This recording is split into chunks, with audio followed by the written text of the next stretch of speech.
Boa noite, pessoal! Chegamos para o nosso ritual das segundas-feiras à noite.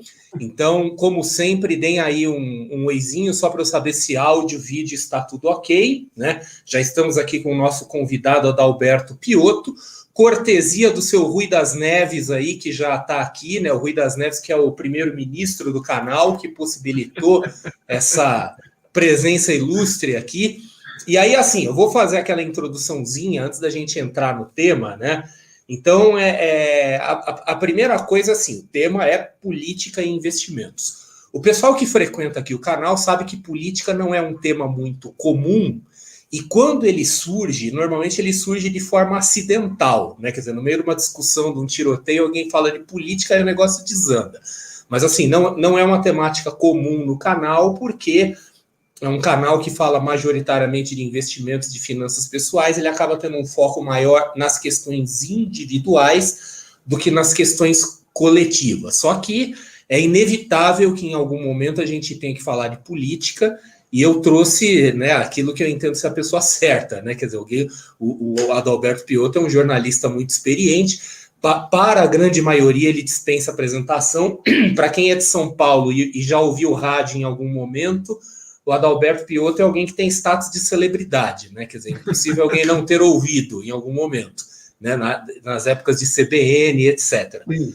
Mas para aqueles que eventualmente não conheçam, estamos falando aí de um jornalista com muitos anos de experiência, que já foi do Sistema Globo de Comunicação, CBN, né? Até recentemente estava fazendo cobertura da Bolsa de Valores pela TV Brasil, né? Quer dizer, fazia a cobertura de dentro da Bolsa, então é alguém que tem familiaridade com o mercado de capitais, e agora, mais recentemente, também está trabalhando junto com o CIEE, né, junto lá do Centro de Integração Escola-Empresa, então também está ali na linha de frente, enxergando os desdobramentos do mundo do desenvolvimento profissional.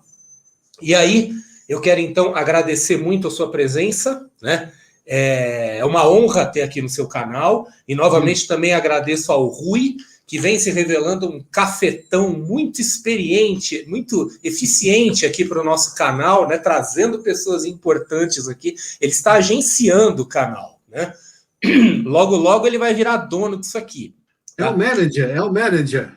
Ele é o primeiro-ministro, né? Ele é quem manda de fato. E aí, assim, só agora para a gente entrar mesmo no tema, porque aí eu vou soltar com você, tá? Porque aí a análise política, você está numa posição muito, muito, muito mais privilegiada, eu vou ficar mais como espectador do que falando, eu acho, sei lá, né? Mas é assim, existe eu tenho uma visão do mundo dos investimentos e da economia que, na verdade, assim, a visão não é minha, porque não tem praticamente nada original no mundo da economia, não tem mais muito o que criar ali, mas a forma de apresentar essa visão talvez seja minha, ou pelo menos eu nunca ouvi ela vindo de ninguém. E eu costumo dizer o seguinte, que a força motriz do mundo dos investimentos chama-se inflação. A inflação é o que manda em tudo, porque a inflação é o que vai definir a taxa de juros. E a taxa de juros, por sua vez, vai definir o que acontece na renda variável. Então é aquela coisa assim, se a inflação sobe, a tendência é que a taxa de juros suba para compensar o efeito da inflação. Em a taxa de juros subindo, isso gera um custo de oportunidade na renda variável, quer dizer, as pessoas elas preferem ir para a renda fixa do que para a renda variável. Em circunstâncias normais, nenhuma pessoa vai para a bolsa. Né? Todo mundo, se tiver oportunidade, vai querer ficar numa renda fixa generosa, ganhando juros altos. Então, a sequência de eventos é assim, inflação define taxa de juros define o que acontece, né, na renda fixa, naturalmente a renda fixa vai definir o que acontece na renda variável. Então, assim, isso pode parecer uma coisa trivial para aquilo que a gente está fazendo hoje, só que é o seguinte, quando a gente fala de política, pensando em termos de efeito individual na carteira de investimento, qual que é o maior impacto que pode acontecer? É taxa de juros, é qualquer coisa que vai impactar a taxa de juros. Então, ou seja, irresponsabilidade fiscal ou situações externas que vão mexer com a inflação vai obrigar a mexer na taxa de juros, ou outros efeitos também do mundo, né, que podem ter impacto na taxa de juros. Mas o principal dele é a inflação. A inflação é o que vai definir tudo. E né, nesses últimos meses, no último ano em particular, desde que começaram esses eventos aí associados à pandemia, o que a gente tem visto é o governo tomando uma série de medidas, algumas medidas motivadas por fatores totalmente externos, outras por fatores outros externos, mas que estão tendo impacto exatamente nisso que a gente está falando, inflação, né?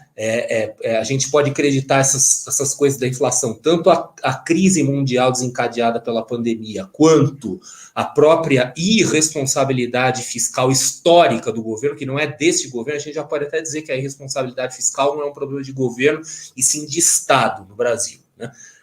E que, por sua vez, agora está levando ao aumento de taxa de juros, e isso está causando grandes angústias nos investidores. A gente pode dizer que as duas maiores angústias dos investidores nesse momento, então, são a inflação e taxa de juros, né, que pode melar aí o mundinho da renda variável. Então, por isso que política é um assunto que, ainda que por vias tortas e tortuosas, nos diz respeito. E agora que eu fiz a minha introdução, eu vou fechar a boca aqui, pelo menos por enquanto, vou deixar, né, que o Piotr faça aí as suas devidas introduções, para que ele corrija a apresentação que eu fiz dele. Eu sempre apresento alguém errado, né, pelo menos em alguma coisa, e que faça aí as suas considerações iniciais sobre o cenário político, né? Você que tem aí sempre teve a oportunidade de enxergar de uma forma muito privilegiada, quer dizer, o que você está enxergando aí e onde é que o investidor pode estar, né, entrando numa fria. Então, de novo, muito obrigado pela presença, agora é com você. Obrigado, André. Obrigado ao Rui também pela indicação, pela generosidade de vocês me convidarem aí. Bom, obrigado a todos que estão nos acompanhando. Bom, eu vou pegar a sua introdução para fazer aqui uma abordagem inicial. A inflação é o primeiro referencial para alguém saber se ele vai estar ganhando dinheiro ou não com investimento também. E não é só a inflação oficial, é a inflação de cada um. As pessoas, às vezes, quando falam sobre inflação, e isso é extremamente importante, porque, por exemplo, o IPCA é a sua inflação, ou é o IGPM? Ou nenhum dos dois. É o que você mais consome ou de onde você mais tem renda. Se você tem aluguéis, por exemplo, como renda, então o IGPM é parte do seu rendimento. A inflação do IGPM é muito maior do que o IPCA. Se você tem seu salário corrigido, sua renda corrigida pelo IPCA, bom, então o investimento precisa ser mais que o IPCA, aí você já está ganhando. Mas qual é a sua inflação pessoal? Quanto que você gasta? No que você gasta? E quanto essas coisas estão oscilando? Imagina só se você compromete, eu vou dar um exemplo aqui fictício, 80% da sua renda com comida. Se você compromete 80% da sua renda com comida, o IPCA não explica a sua inflação, até porque o peso de comida, de alimentos, é muito forte no IPCA, mas não é 80%. Ah, mas você consome muito mais combustíveis. Bom, você está tendo uma inflação muito mais alta do que a média das pessoas, porque os combustíveis subiram muito, pelas razões todas que nós conhecemos. Nenhuma que tivesse possibilidade de um controle muito maior por parte do governo brasileiro. Há limites, porque vamos pensar em dois aspectos principais. Primeiro, é uma commodity internacional. Nós não produzimos todo o petróleo que nós consumimos. O petróleo que nós consumimos no Brasil não é o petróleo que nós usamos, porque as refinarias brasileiras não conseguem refinar esse tipo de petróleo, porque elas foram preparadas para refinar petróleo fino. Bom, então a gente não é autossuficiente nisso. E mesmo que fôssemos, desde a decisão de tornar os preços da Petrobras internacionais, a gente segue o mercado. Há uma discussão agora de até onde a Petrobras, uma empresa financiada, e eu sei que isso não é exatamente um assunto que liberais gostam, mas liberais não são donos do mundo. Se fossem donos do mundo, não existia mais mercado financeiro nenhum depois de 2008. Foi quando os governos, com o dinheiro do contribuinte, foram os governos lá salvar o mercado financeiro. Nós sabemos disso que aconteceu na crise de 2008. Então, esse é o primeiro fato que as pessoas precisam entender sobre política e economia. Uma coisa depende da outra. A economia é movida à política, sim, e a política é movida à economia. Por que eu não posso desconsiderar e fazer esses discursos que não raro eu vejo nas redes sociais, André? E o sujeito, não, mas o governo está interferindo na economia com a história da Petrobras. Bom, vamos pensar um pouquinho. Será que se eu considerar, até porque existe isso dentro do Estatuto da Petrobras, isso não é novidade para ninguém, está lá no Estatuto, e é o Estatuto que criou essa Petrobras livre de intervenção governamental, que ela pode bancar o preço do combustível menor, ou seja, ela, digamos, admitir um certo prejuízo por algum tempo, para evitar uma oscilação maior no preço, porque depois ela vai ser ressarcida pelo Tesouro. Ela não vai perder, ela só vai controlar o preço, porque eu tenho hoje, dentro de um país que tem matriz de transporte essencialmente movida a diesel, a maior parte do negócio brasileiro se move por rodas e rodas movidas a diesel. Se eu não controlar isso, eu posso gerar o país num caos, numa situação de inflação super forte, que vai gerar problemas hoje para o brasileiro, para o consumo médio brasileiro, que vai afetar a economia no longo prazo. Onde é que eu estou interferindo na economia ou na liberdade da Petrobras? A gente precisa tomar cuidado com essa expressão interferência governamental na Petrobras, porque as coisas não são o que são, como foram. Hoje você tem uma nova lógica. Estou falando de uma possível intervenção na Petrobras, ou seja, uma decisão do governo de falar para a Petrobras, olha, não dá para segurar todas essas altas, não dá para repassar todas essas altas, você precisa segurar. Por quê? Porque é uma decisão política sobre uma decisão econômica. Vamos lá, vou voltar no assunto inicial. Se o mercado financeiro quisesse ser realmente livre, ele não tinha batido a porta na Casa Branca, ali, na Casa Branca, pedindo dinheiro para se recuperar. E a gente viu o governo americano ajudando, não só o governo americano, governos do mundo inteiro ajudando o setor financeiro e a indústria a se recuperar do tombo que levou em 2008. Todo mundo sabe. Não é à toa que o Banco Central Europeu e o Federal Reserve, naquela época, se uniram e fizeram um acordo entre eles de manter as taxas de juros mundiais artificialmente baixas, que é um acordo que está vigente até hoje, diga-se de passagem. Né? Aquilo era uma decisão política para salvar a economia. Então, este mundo liberal, que os liberais querem pregar, que o governo não pode pôr a mão, e aí eles fazem um discurso e a Bolsa vai lá, e aí, claro, isso é do jogo também, mas é isso que eu acho que é importante o investidor perceber, que nem tudo que ele vê é fato. Aquilo é meia dúzia de players poderosos do mercado interferindo no mercado de capitais. Vamos fazer a Bolsa cair hoje, vamos fazer a Bolsa subir para pressionar o governo. Porque o governo está dizendo que vai mexer na Petrobras. Pensa bem, se a gente olhar para trás, lá em 2018 ou 2018, que nós tivemos a greve dos caminhoneiros. Você se lembra disso? Sim. Quem não, né? O presidente da Petrobras, aliás, naquele momento, os brasileiros aprenderam o conceito de escassez. É bacana isso daí, né? É importante em economia entender o que é escassez. Ali a gente viu uma ameaça de escassez gigantesca. Vamos lá. A Petrobras decidiu, se não me engano, e era presidida pelo Pedro Parente, que foi parte da revolução de dentro da Petrobras para salvar a maior estatal brasileira, que deu a ela toda essa capacidade gigantesca de liberdade que ela tem hoje. O que eu acho, eu vou dizer agora uma opinião pessoal, a gente pode falar disso depois, eu acho um absurdo, não dá para ser desta maneira como foi concebida. Se é para dar tudo isso para a Petrobras, privatiza logo. Do jeito que está, não faz sentido, nem para a Petrobras, nem para o maior acionista dela, que é o povo brasileiro, através do governo federal. Mas isso é um outro assunto. Vamos lá. Naquele momento, o presidente da Petrobras congelou os preços do diesel, se não me engano, por 10 dias ou 20 dias, alguma coisa assim. Peraí, por quê? Porque ele viu claramente que esse país é movido a diesel. A Petrobras vende o quê? Diesel. Se esse país ficar parado, a Petrobras não vai vender nada. É simples assim. Isso é política aplicada em economia. Não é essa lógica de interferência governamental na Petrobras. Isso era coisa até a Dilma que a gente viu isso. Depois acabou. A gente não viu mais isso, não neste nível, até porque a Petrobras hoje, o presidente da Petrobras não pode decidir as coisas sozinho. Tem um conselho, e mais que um conselho, tem uma sociedade vigilante, eu tenho uma série de órgãos de controle, eu tenho um monte de gente para falar o que está acontecendo.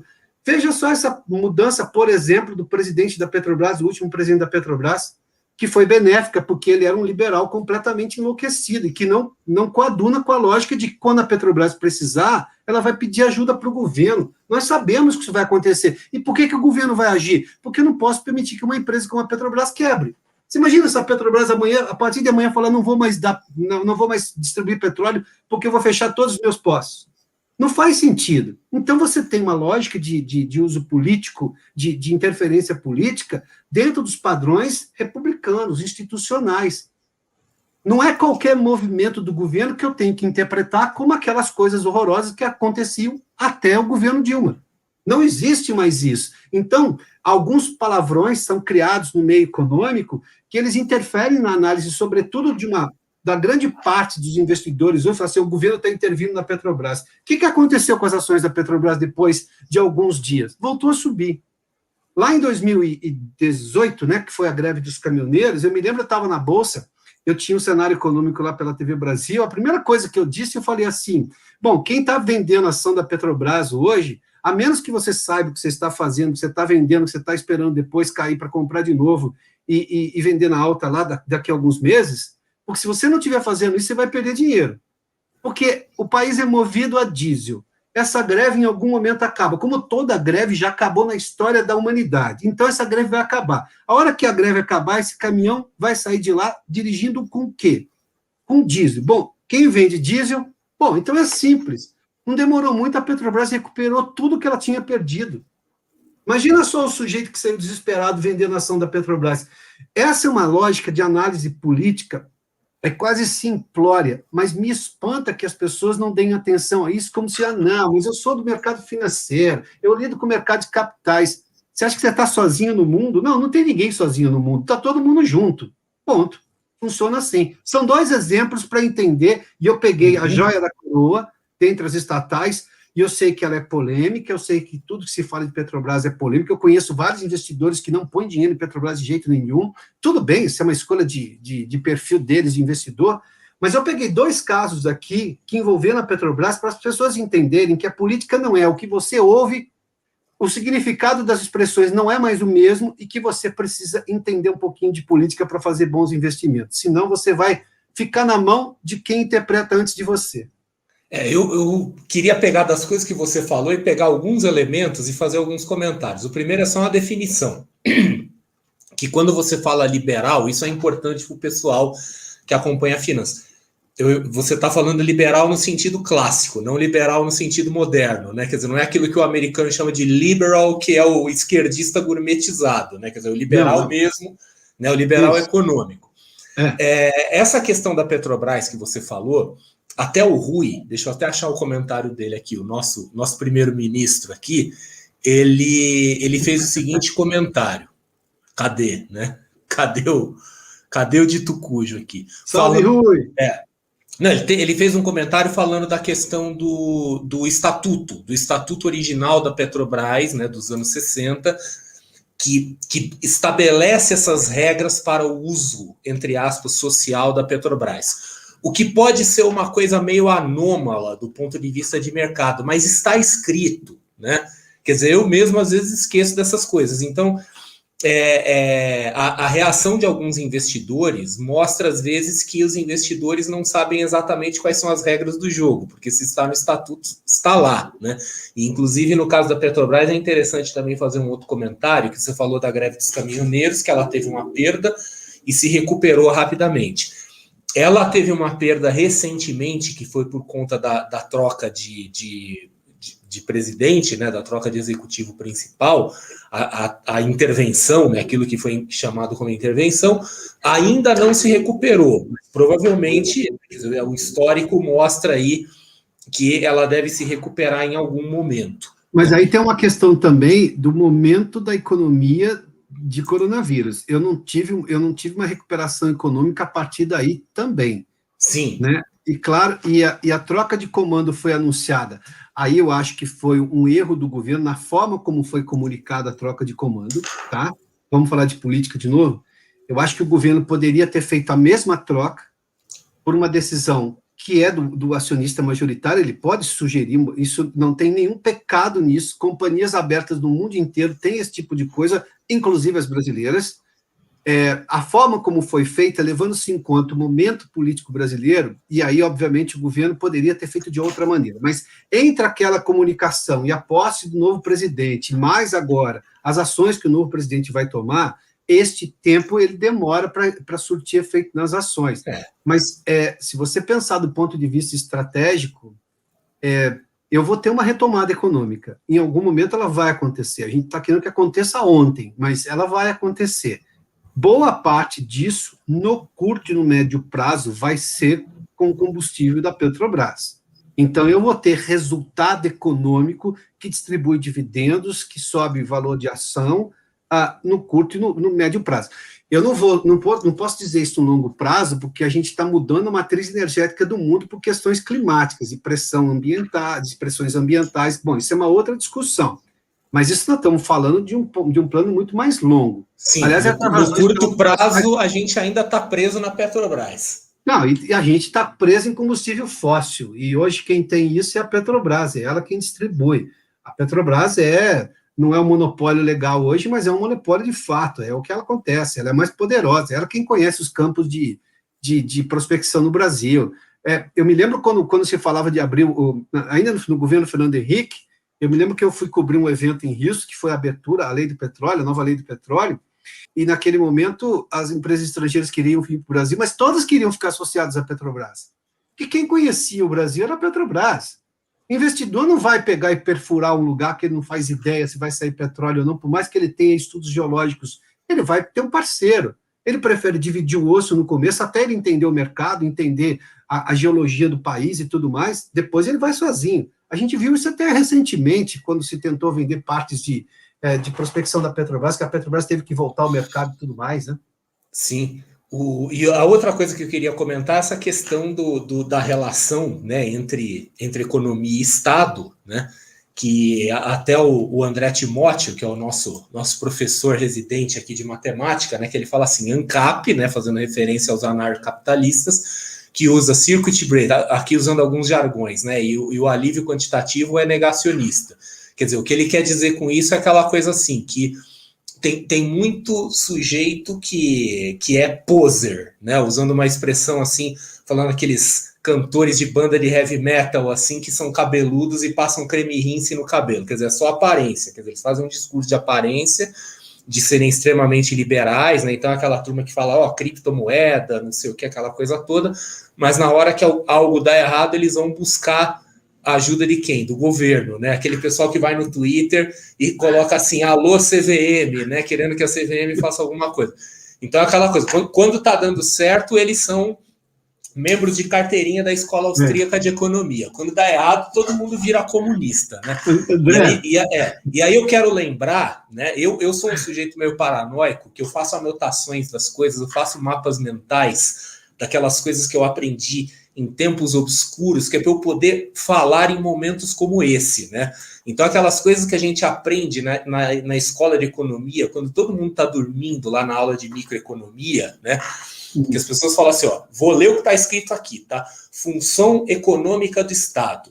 Resolver falhas e imperfeições do mercado através de, número 1, função alocativa. Ajustar a alocação dos recursos quando o mercado não funciona, né?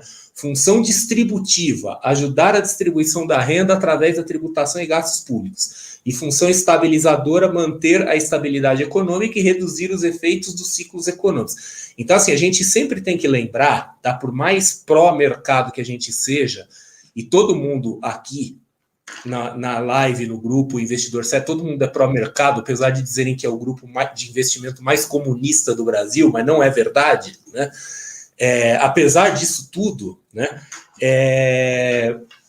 assim, a gente tem como ideal, né, quer dizer, o estado mínimo, aquela coisa toda, mas a gente sabe, né, que as pessoas sabem que estudaram economia ou porque foram para a escola de economia porque aprenderam isso, que a economia tem as falhas e imperfeições de mercado, e alguém tem que resolver esse negócio, né? Então, o Estado se torna meio que um mal necessário, não adianta, não tem como fugir dele. E essa questão das criptomoedas, né, que nem surgiu aí agora, há poucos dias, né, aquela história assim que um cara da Turquia desapareceu, um dono de uma corretora, agora está todo mundo desesperado, quer dizer, aquela turma que faz o discurso, né, revolucionário, bota a mascarazinha do Guy Fawkes ali para dizer, não, somos, né, anarquistas, o cacete, não sei o que, agora estão sentados na sarjeta chorando, pedindo para a autoridade financeira ajudar eles de alguma forma, né? Quer dizer, fica um negócio meio sem pé nem cabeça isso aí. É contraditório, né? É incoerente. Então é meio estranho, né? Quer dizer, eu acho que a gente pode não gostar do Estado, mas a gente tem que entender que ele é um fato da vida, né?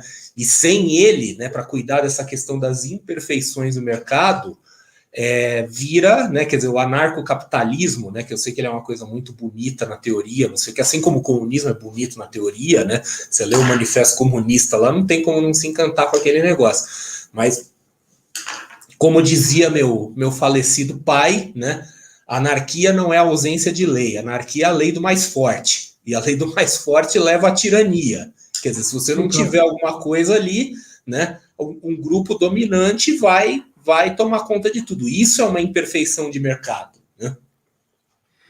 É porque eu acho que se perde demasiado tempo com discussões que são completamente infundadas. Você fez aí uma exposição brilhante sobre a importância do Estado. O que você não quer e que ninguém mais quer, porque não cabe mais, é um Estado pondo a mão onde não faz diferença nenhuma ele está lá, a não ser estragar o que está dando certo. Quando eu vou lá e ponho o Estado para controlar um mercado que consegue funcionar. O Estado é regulador, ele olha os excessos e olha, que não pode. Veja só, vamos lá. O que é o Estado? A justiça faz parte do Estado? Faz. Quando um investidor vai lá e dá e quebra o mercado de um monte de gente, o que fazem as vítimas? Recorrem ao Estado de direito. Ou seja, a legislação específica que pode colocar aquele sujeito na cadeia, sequestrar os bens dele e dividir para as pessoas que foram prejudicadas pelo golpe dele. Inclusive, olha o comentário do Ângelo Dayholder, que esteve com a gente aqui na semana retrasada, né? Quer dizer, onde o Estado não é forte, sempre tem alguém tomando conta. Quer dizer, alguém vai ocupar esse papel, por bem ou por mal. Ele está falando de Estado paralelo, por exemplo, que se tem hoje em favelas, ou que se tem em periferias no país inteiro. Ele está completamente certo. Mas o que eu quero dizer é que a gente perde tempo com essas discussões. Quando eu vi essa história da Petrobras, aí eu me lembro de um sujeito que deu uma entrevista, se não me engano, acho, para um jornal importante, eu não vou arriscar porque eu não vou me lembrar exatamente, mas enfim, era um jornal importante, e ele estava reclamando da história da Petrobras. Ele não conhecia o estatuto da empresa, mas se ele é investidor de Petrobras e ele não conhece o estatuto da empresa, como é que ele recomenda que se compre Petrobras ou venda Petrobras? Como é que ele pode dizer ao país inteiro, na condição de um grande investidor, que o governo está interferindo na Petrobras? Primeiro que o governo não tinha como fazer isso do ponto de vista legal. Qualquer medida que o governo extrapolasse, ele seria contido, seja pelo Supremo ou por qualquer corte de justiça desse país. Bom, primeiro é isso. Segundo, que mesmo que ele fizesse esse uso dessa condição de você proteger a sociedade em algum momento de oscilação forte, porque o Brasil não pode controlar o preço do petróleo, porque não é um produtor gigantesco. Ele não detém o monopólio do petróleo no mundo. O Brasil não pode controlar o preço do dólar, porque isso também não é um poder brasileiro. Você pode segurar um pouco aqui, o Banco Central pode intervir. Aliás, de novo, o Banco Central vai lá e mexe no dólar quando ele percebe que há ali algum problema. Aliás, deixou de mexer em várias situações, na minha opinião, por erro do próprio de estratégia do Banco Central, mas isso é outro assunto. Mas pera um pouquinho. Se eu tenho tudo isso a meu favor, que são coisas previsíveis, que são coisas legais, estipuladas, todo mundo conhece, para justamente evitar um mal maior, por que eu não vou usar? Aí vai lá um sujeito, mas isso é intervenção do governo na Petrobras. Posso lhe contar, na minha opinião, essas opiniões radicais em relação a esse movimento do governo, que eu digo aqui, foi feito de maneira errada, comunicado de maneira errada e no tempo errado. Isso tudo é pecado do governo. Mas a crítica exaustiva contra o governo era só uma guerra política, ninguém estava interessado na questão econômica. Muito menos em conservadorismo ou liberalismo econômico. Ali era uma guerra política mera e simplesmente. Aí que eu digo, se você não compreende isso, você faz o quê? Vou sair vendendo Petrobras. Aí a sua decisão econômica está afetada por uma avaliação equivocada que você fez da análise política de alguém. Este é o drama. Quando eu vejo esses fóruns de discussão em sites de economia, e eu vejo o sujeito querendo ignorar a política, o governo tem que estar fora. Tem que estar fora como? O governo nunca vai estar fora. Primeiro porque você não é dono do país, você não pode decidir se a bolsa vai subir ou cair, se o dólar vai subir ou cair, indistintamente, você levar em conta uma série de fatores. As forças de mercado são importantes, sim, mas as forças sociais vão estar sempre acima das forças de mercado. Porque se as forças de mercado fossem dominantes, elas não existiriam mais depois de 2008. Não fossem as forças sociais do governo de falar, eu preciso do mercado funcionando. Vamos lá e vamos recuperar os bancos que quebraram, aqueles que, promovem fusão. Pensa bem, eu digo isso para todo liberal, o liberal nesse sentido, né? Esses xiitas liberais que ficam vomitando essa tese que não faz nenhum sentido. Digo assim, tá bom, vamos lá, me diga se o mercado financeiro poderia existir depois de 2008. De jeito nenhum, o governo salvou o mercado. Não, mas então você não pode ignorar que o Estado é importante. Então, a partir daí, vamos acabar com essa discussão, vamos falar qual é o tamanho que o Estado precisa ter. Essa é a discussão. Onde que o Estado, que tipo de coisa que o mercado pode se autorregular e onde que o mercado não pode se autorregular? E onde que uma autorregulação do mercado pode ser prejudicial para a sociedade? Porque é bom compreender, a Bolsa de Valores, por exemplo, a B3 é uma só. Eu tenho um país de 210 milhões de pessoas, ou 11, segundo o IBGE, acho que é 11 ou 12. Espera um pouquinho, o governo sempre vai estar preocupado por uma obrigação óbvia, republicana, com 211 milhões de pessoas. Ele não vai querer que a Bolsa deixe de existir, que o mercado de capitais exploda. Não, porque isso é uma fonte importante de financiamento de empresas, aliás, um financiamento extremamente barato, das pessoas fazerem investimentos e superarem a inflação e conseguirem sobreviver mais, porque elas ganham mais, elas vão gastar mais depois, e com isso a economia roda. Agora, a discussão de que governo não pode intervir, que governo não tem que existir na economia, isso é uma perda de tempo que não deixa a gente avançar. A gente tem que sair desses dogmas, né? Sair dessas bobagens. Primeiro que mercado não é religião. Religião tem dogma. E mesmo assim os dogmas são revistos de quando em quando. Claro que leva mais de 100 anos ou 200 para rever um dogma, eu posso compreender. Agora, economia não é dogma. Economia, primeiro, não é ciência nem exata, para começar. Ela só faz uso de uma ciência exata chamada matemática. Economia é uma ciência social. Primeiro, que ela vive de expectativa. Expectativa é um negócio humano. Pronto.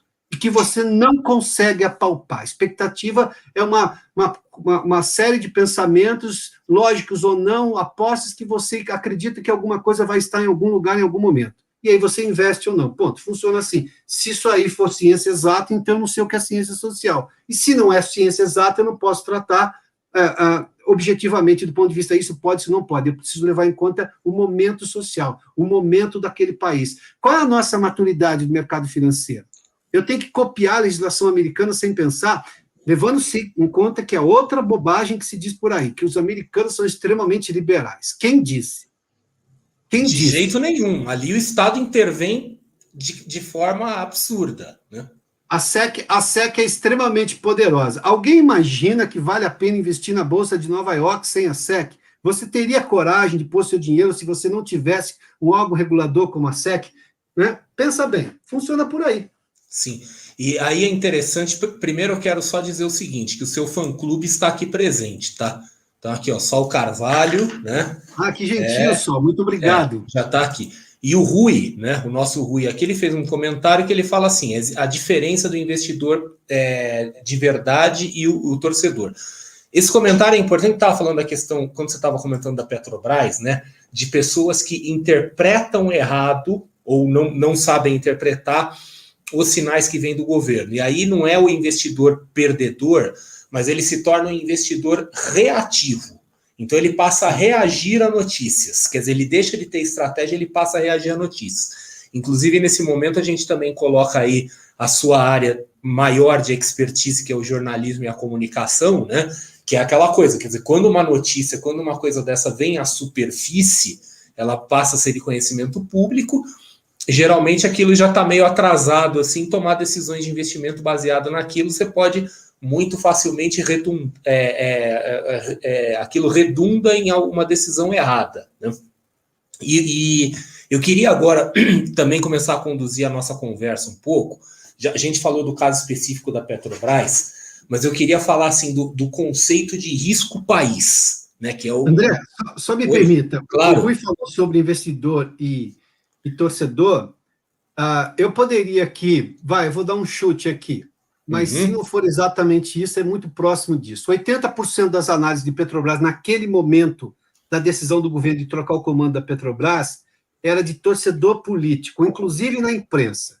Investidor sério iria consultar o Estatuto da Petrobras. Investidor sério iria fazer um cálculo de quanto tempo vai durar uma crise como essa até a chegada do novo presidente, quais são os sinais que o Supremo está dando para limites para uma intervenção ou não do governo, quais são os limites que este governo vai realmente levar em conta ao pôr a mão na Petrobras. Esse investidor, mas eu tinha 80%, ou seja, boa parte dos investidores de Petrobras, de compradores de ação de Petrobras, eu creio que olharam para esses torcedores que estavam no jornalismo, que cobriu mal o assunto, na minha opinião, estou te dando aqui uma opinião profissional, e como leitor também, cobriu mal porque não levou em conta o mínimo necessário de informação real sobre o que estava de fato acontecendo.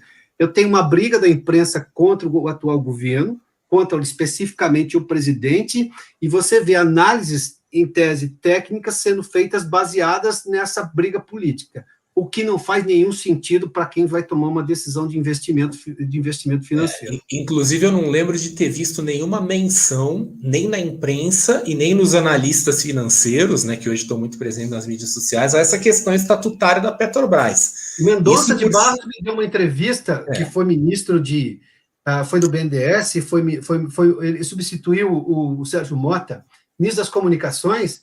Foi Mendonça de Barros que me deu essa entrevista. Aqui nesse canal do CIE, que eu tenho lá, o Pensando no Brasil com Adalberto Piotr, tem um talk show de realidade brasileira.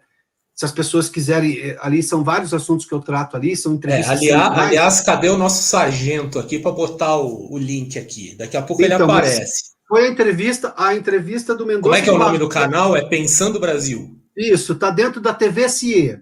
Está lá, é dentro do site, TV CIE. Mas o Mendonça de Barros é quem me deu exatamente, o Luiz Carlos Mendonça de Barros, que contou essa história e falou assim, olha, eu não estou entendendo porque as pessoas estão discutindo isso daí. Isso é simples, e outra, não é perda. O Tesouro, mesmo que o governo faça um pedido à Petrobras, e a Petrobras vá lá, e para evitar essa oscilação do preço, porque a oscilação era muito difícil, ele citava o caso de um caminhoneiro, porque nós ainda temos no Brasil algumas coisas que são bem complicadas. O sujeito sai do Rio Grande do Sul para chegar no Recife de caminhão.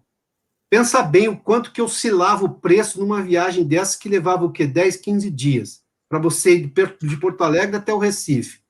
Esse sujeito não conseguia fazer um mínimo, para usar uma expressão do meio, o cara não conseguia fazer um plano de negócio. Quanto eu vou gastar de combustível? Ele tinha que deixar uma margem para um sujeito que já tem uma margem muito pequena, o transporte para o caminhoneiro independente, então, é mais difícil ainda, ele não conseguia fazer esse planejamento.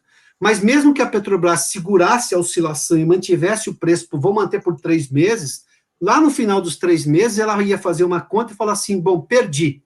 Se eu perdi, o Tesouro ia lá e reembolsava. Se eu ganhei, opa, eu repasso para o Tesouro.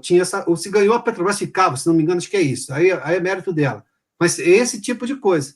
Então, quer dizer, esse tipo de assunto, eu me lembro que o Luiz Carlos Mendonça de Barros que me deu uma entrevista para falar justamente disso. Ninguém tinha dito isso na imprensa até aquele momento. Você tem toda a razão. Desculpa, André, eu acabei te cortando, mas eu não queria de forma alguma. Isso foi importantíssimo de ser falado, porque mostra também as falhas da mídia.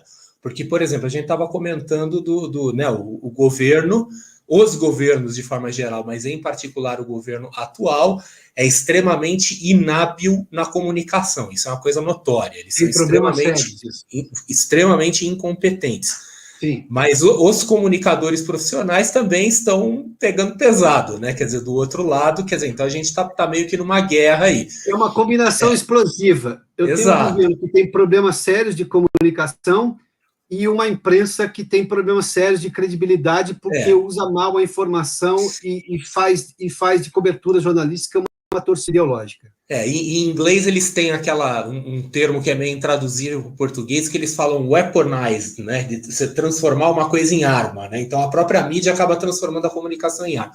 E por isso que eu queria puxar o assunto para esse lado que eu falei do risco país, né? Do conceito de risco país, porque risco país é um conceito amplo, que ele engloba também o risco institucional, que é aquilo que é o risco das decisões do governo, né? Então, qualquer decisão que venha de uma esfera que você não tem influência, E aí que a gente começa a trazer mais ainda para a realidade do investidor, porque o investidor, por mais que ele discuta nas redes sociais, por mais que ele brigue, por mais que ele xingue por aí, a verdade é que a capacidade efetiva dele de influência nas coisas é ínfima ou inexistente, conforme o caso, né? Quer dizer, como investidores, a gente não tem nenhuma influência. Então, a gente se limita, e nesse aspecto eu não vou falar de forma pejorativa, mas vou falar porque é o que tem mesmo, a gente se limita a reagir às coisas que vêm de lá. E o tal do risco país, ele está associado a isso, ele é o risco que a gente fica submetido a decisões ou ações do governo, que a gente não tem nenhuma influência, a gente simplesmente é vítima delas. E a inabilidade de comunicação de um governo é um dos componentes desse tal risco país, né? Então, o que está dentro do risco país? Todas as bobagens que um governo pode fazer, de forma intencional ou não, tá? Isso do ponto de vista institucional, do ponto de vista econômico, né? Quer dizer, o mais destacado dentro do risco país seria a questão das restrições e movimentações de capital, que no Brasil isso a gente não tem, não tem pelo menos expectativa no curto prazo de ter isso, pelo contrário, né? Pelo contrário, o nosso presidente aí em algum momento até acenou com possibilidade talvez de abrir conta em dólar no Brasil, quer dizer, fazer o caminho inverso, quer dizer, liberar mais ainda o fluxo de capital. E a tal da insegurança jurídica, quer dizer, tudo isso compõe aquilo que de forma... Esse para mim é o pior, esse é o pior item, de todos que você falou, por exemplo, vamos lá, me permita só fazer uma parte. Qual deles? A movimentação do capital ou a insegurança jurídica? O problema maior é a insegurança jurídica hoje. Tá. Uhum. Nada pode ser pior do que a insegurança jurídica, e essa não vem do Palácio do Planalto. Essa vem do Supremo Tribunal Federal. Essa vem do Poder Judiciário como um todo, tendo o Supremo Tribunal Federal como a maior fonte de insegurança jurídica no país. Nada pode ser pior hoje para a história brasileira do que o Supremo Tribunal Federal faz. Eu não estou nem julgando o mérito de qualquer ação, eu estou dizendo que o Supremo acha que pode mexer em qualquer regra a qualquer momento. Isso é terrível para qualquer investimento. Estou falando de investimento no setor produtivo, para quem vem aqui, uma empresa, e aí você fala, mas o que isso tem a ver com o mercado de capitais? Mesmo que ela não vá captar dinheiro na Bolsa Brasileira. Mas ela cresce, ela traz riqueza para o país, mais gente vai ter mais dinheiro para investir, inclusive, no mercado de capitais. Pronto, é simples assim. Está achando que investimento no mercado de capitais vem dinheiro da onde? Vem dinheiro das pessoas, é simples assim. Vamos lá. Mas esse, para mim, é o maior drama. E por que eu digo que é o maior drama? Porque, vamos lá, eu tenho, às vezes, declarações do presidente da República, e é isso que eu acho bacana a gente poder falar aqui, você está me dando essa oportunidade, André. O presidente fala mais coisas... O espaço é seu, manda ver. Não, o presidente fala mais coisas do que ele assina. Os antecessores dele falavam talvez menos, mas assinavam mais, e assinavam coisas ruins. É só ver as pedaladas da Dilma. É só ver todas as decisões econômicas da Dilma, por exemplo. Pega só no lado econômico. O governo faz, isso é uma estratégia natural, isso existe em qualquer democracia do mundo. Porque se fosse na ditadura, ele não precisaria desse artifício. Eu faço um balão de ensaio, jogo para ouvir qual é a opinião da sociedade sobre determinado assunto, tudo bem. O governo percebe que pegou mal, ele recua e acabou. Porque senão você tem que fazer uma pesquisa toda hora. Então tem a pesquisa da opinião pública, é simples assim como a coisa funciona. Então a gente tem que levar em conta esse aspecto. O presidente da República, por mais que ele diga coisas as quais talvez a maioria das pessoas discorde, não goste do tom, da forma, mas ele não assina. E se assina alguma coisa que passa do limite, nós temos o próprio Supremo que pode determinar que aquilo não vai ser seguido, eu tenho a própria Câmara Federal, porque o Brasil, vamos levar em conta um fato muito importante, o Brasil é um país parlamentarista. Nós temos uma Constituição parlamentarista. Pensa bem, na prática né? Toda decisão que o governo tem para fazer uma reforma, eu preciso passar por todas as comissões da Câmara, 2 turnos na Câmara. Depois eu preciso passar por mais 2 ou 3 comissões no Senado, mais 2 turnos no Senado. Se o Senado mexer alguma coisa, volta tudo para a Câmara. Quem é que decide uma reforma? Por mais bem intencionado, por mais certinho, corretinho, bonitinho, politicamente correto que seja um presidente da República, não funciona desse jeito. A capacidade dele é extremamente limitada, essa que é a verdade. Eu nunca vi investidor dizer assim, mas o Congresso deixa de fazer tal coisa. Agora começou um pouco mais com isso. mas o Supremo não foi. Não, é sempre o presidente. Se você olhar verdadeiramente qual é o poder do presidente da República hoje nesse país, ele é muito menor do que o que as críticas sugerem. Eu não estou dizendo que ele não tem poder. Mas, por exemplo, esses dias, dentro desse programa do qual eu te falei lá no CIE, o ano passado eu ouvi o ex-ministro Delfim Neto, que é um conhecedor profundo da economia, não só da economia, mas um conhecedor profundo do modus operandi da economia brasileira, sobretudo governamental. E ele disse assim, olha, você está achando que o presidente decide onde vai gastar o dinheiro? Decidi eu lá na Constituição de 88, dizendo, carimbando tudo quanto é recurso. Hoje o presidente Bolsonaro acho que tem 4% para gasto discricionário no orçamento. 4% de 100%, você pode entender o que é. Ou seja, ele pode prometer o mundo, não que ele não vai fazer, seja ele quem for, tá, o presidente, não que ele não vai fazer porque ele está descumprindo uma promessa. Nossa, porque é limitação de recurso. Limitação de recursos, que isso já é um outro problema, e claro, e qualquer decisão que ele for fazer, boa parte tem que passar pelo Congresso. Essa é a briga do ministro Paulo Guedes, por exemplo, de querer descarimbar dinheiro. Que é das coisas mais justas. Isso é liberalismo real, aplicado na gestão pública. Eu elejo um presidente. A maioria das pessoas tem que decidir. Aqui no Brasil, inclusive, com o segundo turno, porque precisa ter 50% mais um de votos válidos para ele poder chegar no cargo executivo. Esse presidente passa por um escrutínio gigantesco de um país de 210 milhões de pessoas. Aí ele chega lá e não pode decidir onde vai gastar o dinheiro. Pensa bem.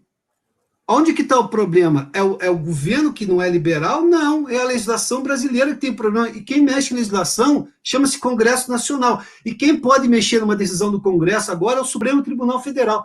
Quando que as pessoas vão observar por uma coisa óbvia e simples como essa? Isso está na cara de todo mundo. Isso não é política, isso é vida brasileira. Quando alguém fala assim, eu não quero falar desse assunto que é política, então você não quer falar da vida brasileira, desculpa. Porque isso é assim nos Estados Unidos, isso é assim na França, eu conheço mais o mercado americano do que o mercado francês, que é mais conservador ainda, né? O mercado, a Europa tem uma outra lógica econômica, mas essa é a vida política de um país, é a vida do Brasil, é a vida dos Estados Unidos, seja onde você estiver. Se você ignorar essas coisas, não é que você não vai tomar uma decisão errada do seu investimento, você não vai entender o que você está fazendo aqui. E aí você não vai entender o que você vai investir também. Pode ter sorte, azar, pode ser bem orientado ou não, bom, mas isso é outra coisa. Eu prefiro fazer qualquer coisa que seja, isso é uma decisão pessoal que eu tomei aos 13 anos de idade, quando eu tive uma aula de história, eu posso contar essa história depois, em que você pode escolher saber ou ignorar as coisas. Tudo tem bônus e ônus. Eu preferi saber das coisas. Dói pra caramba, tem dia que você tem insônia, você não fez nada de errado na sua vida, mas você está com insônia porque você começa a imaginar o problema que aquela decisão do Supremo, que você julga equivocada, pode trazer ao país. Mas, enfim, mas é melhor saber. Eu só posso interferir nas coisas se eu souber como elas funcionam. Tá, então agora eu quero aproveitar esse gancho para fazer uma pergunta de natureza psicológica. Mas antes, o pessoal está pedindo aqui para você mandar um abraço para Goiânia, né? Goiânia! Lá, né? É isso aí. Um abraço para Goiânia. Então, assim, a pergunta do aspecto psicológico... E aos goianos, sobretudo, os goianos e goianas, que são as pessoas que importam. É isso aí. A pergunta do aspecto psicológico é o seguinte, você estava falando, então, da necessidade de entendimento, né? Quer dizer, de saber, quer dizer, a economia funciona dentro de um ambiente, esse ambiente é um ambiente essencialmente político. Só que o que acontece? Nesses últimos tempos, por coisas que vêm acontecendo, tanto dentro da atual gestão quanto das gestões anteriores, nós estamos vendo, entre alguns grupos de investidores, uma postura de ressentimento cada vez maior em relação ao Brasil, o qual eu particularmente não tiro toda a razão. Então a gente vamos juntar algumas coisas aí. Quer dizer, governo... sinalização de aumento da taxa de juros, tá? Com o potencial de dar uma boa melada aí na festa que aconteceu na renda variável nos últimos tempos. Essa questão da Petrobras, que a gente discutiu ela aqui bastante, mas não adianta, na cabeça do investidor típico, está meio que impresso ali no circuito neural dele de que isso é uma intervenção, tá? Então talvez fique até um pouco difícil de argumentar. E mas outras... É uma interpretação errada e já dei argumentos aqui. Ó. Eu não posso mexer na cabeça das pessoas. mas Sim. eu posso dar a elas uma alternativa de como entender o que de fato aconteceu. Mas vamos lá. E ultimamente uma coisa que se tem falado muito nos círculos de investimento assim é sobre a possibilidade de você investir fora do Brasil, que essa possibilidade sempre houve, tá? Nunca foi proibido de fazer isso, mas isso está se tornando uma coisa mais aberta, seja através de investimento direto, no sentido assim de você mandar seu dinheiro para fora do Brasil numa conta, num banco, numa corretora, ou fazer isso através de forma indireta, né, com instrumentos que são negociados no Brasil, mas que emulam ativos financeiros estrangeiros, mais especificamente os BDRs. Quando você investe fora do Brasil, você escapa do risco cambial e você escapa do tal do risco país, porque você sai da jurisdição, você não está mais sob influência da jurisdição Brasil. Quando você investe em instrumentos que emulam ativos de fora, né, os tais BDRs, você escapa do risco da moeda, mas você não escapa do risco da jurisdição que está por aqui. E muita gente tem feito esse discurso, que é um discurso que tem uma certa carga de ressentimento, de dizer assim, olha, o Brasil, preciso mandar meu dinheiro para fora, etc. Quer dizer, as pessoas estão frustradas e se sentem um pouco traídas pelo Brasil. Pelo que aconteceu nos governos anteriores, né, que tinha uma orientação que não era nem um pouco pró-mercado, e por coisas que andaram acontecendo nesse governo e que levaram a uma certa frustração. Tá? Então, assim, o que você teria a dizer para o investidor que está se sentindo traído pelo seu próprio país? Até que ponto esse investidor teria razão, né? Até que ponto esse sentimento seria justificável e até que ponto esse sentimento seria fruto de uma avaliação errada do próprio ambiente que ele vive? Bom, primeiramente eu vou usar uma expressão, eu sou lá do interior de São Paulo, cada um sabe onde dói o calo. E se sabe onde está o calo, sabe quanto dói o próprio, né? Uhum. Não tenho nenhuma pretensão aqui de dizer o que ele tem de pensar o país. O que eu posso fazer, e isso é um dever meu como jornalista, é fazê-lo entender os fatos como eles são. Eu já desmistifiquei e derrubei aqui uma série de argumentos. Mas vamos lá. Primeiramente, a questão dos juros. Uma alta dos juros viria por uma decisão do Comitê de Política Monetária do Banco Central, que, convenhamos, é independente já faz muito tempo. É tão independente, e eu vou dar um exemplo aqui, se não fosse independente, no começo de 2020, ele teria segurado a cotação do dólar abaixo dos R$4. Porque naquele momento a gente não tinha coronavírus forte no Brasil, você só tinha aqui na China, um pouco na Europa, mas no Brasil não, ninguém falava de coronavírus no Brasil afetando a economia brasileira, ninguém tinha sequer a ideia de que poderia ser essa hecatombe que foi a pandemia para a economia do mundo inteiro. Estou falando de janeiro de 2020.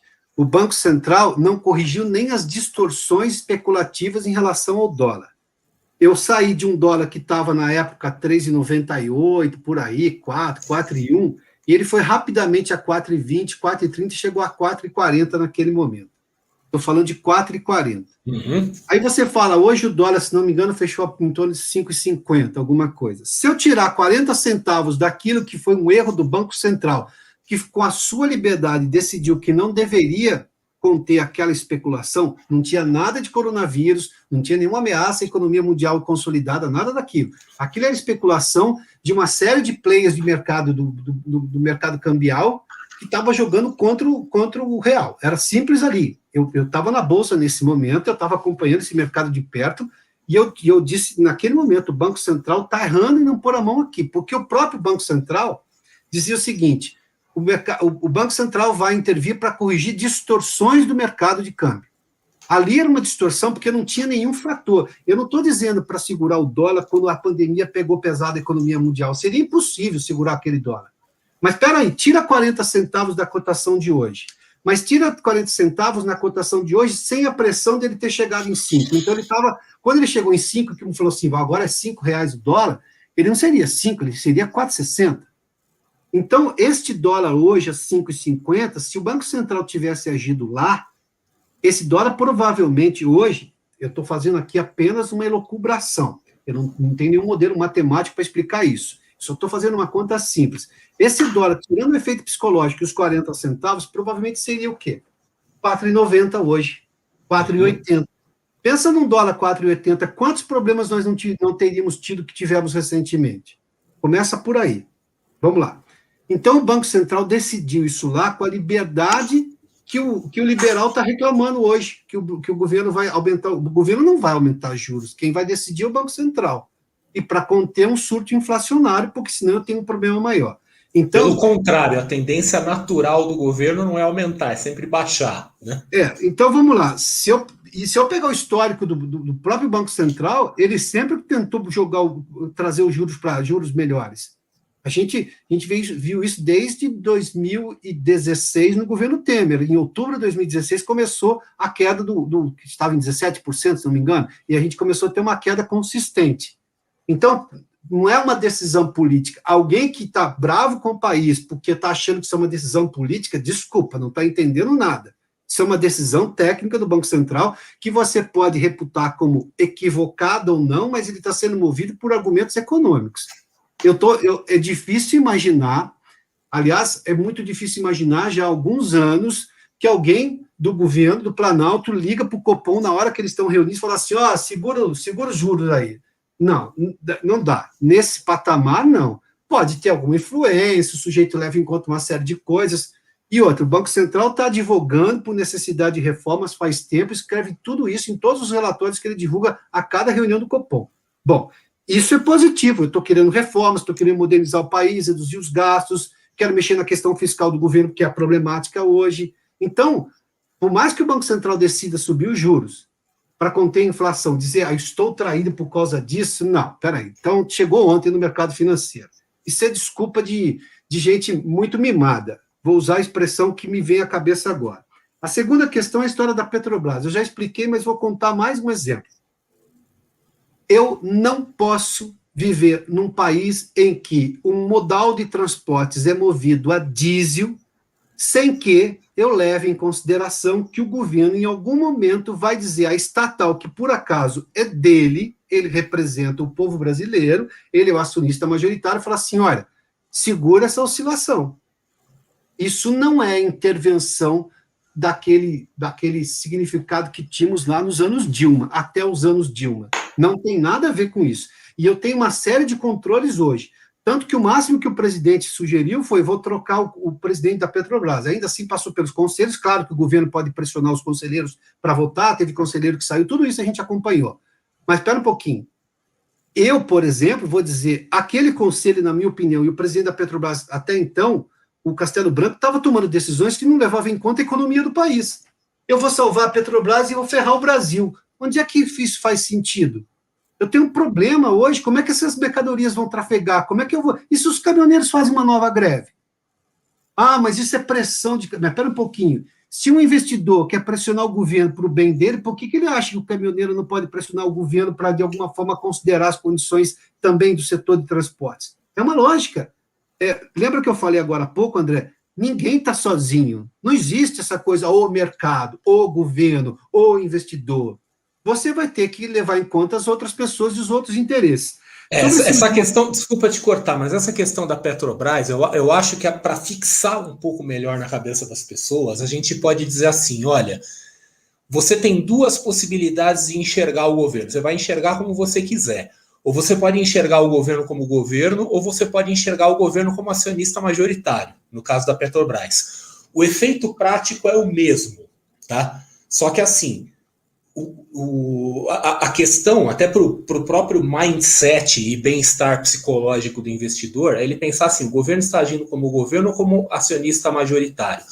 Porque se ele falar o governo está agindo como acionista majoritário, ele está agindo absolutamente dentro das regras, ele está fazendo aquilo que um acionista majoritário faria. Então, assim, como você falou, trocou o presidente, está fazendo pressão em cima do conselho, etc. e tal, quer dizer, ele não está diretamente metendo a mão dentro da empresa e assumindo a gestão da empresa.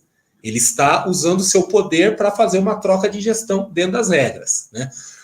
Se o acionista enxerga o governo como governo, né, aí ele pode, da cabeça dele, se ele quiser interpretar que é uma intervenção, mas assim, como não está se fazendo nada fora das regras, não tem nada ali na lei das SA que não dê amparo para aquilo que foi feito, né, então o argumento de intervenção de fato cai por terra. Então, talvez o que falta ao investidor é essa coisa de conseguir separar na cabeça dele quando o governo está agindo como governo e quando o governo está agindo como acionista majoritário. André, e compreender essa expressão que você usou. Está se usando o significado de intervenção do jeito que se aprendeu até os anos Dilma. O Brasil não é, mas assim, a própria Petrobras tem um regramento diferente do que tinha até então. Se eu desconsiderar tudo isso, mas isso já houve na história do país. Mas Pedro Álvares Cabral chegou aqui, tinha um monte de índio pelado também. Eu vou propor um exercício mental. Eu vou propor um exercício mental. Não para você, mas para todo mundo. Imaginem a seguinte situação. Imaginem que vocês são acionistas do Magazine Luiza. Vamos fazer de conta, tá? E vocês são acionistas minoritários. Aí vem lá a dona Luiza Trajano e ela resolve da iniciativa dela, ela como acionista majoritária, fala, eu vou trocar o presidente disso aqui, não estou gostando do que ele está fazendo, não sei o quê, e vou pressionar, quer dizer, vai fazer exatamente a mesma coisa, o papel de acionista majoritário, tá? Os acionistas do Magazine Luiza, numa situação como essa, interpretariam isso como a ação natural, legal, dentro das regras do jogo de um acionista majoritário, ou interpretariam isso como uma intervenção? Né? Quer dizer, qual seria a diferença da Luiza Trajano e do presidente da República nessa situação? Então, isso é um exercício mental para as pessoas, para tentar limpar da cabeça dela, para elas tentarem enxergar, pensar assim, será que eu interpretaria essa situação de forma diferente se eu estivesse enxergando o governo, não como governo, mas como um acionista majoritário da empresa? Quer um exemplo maior, André?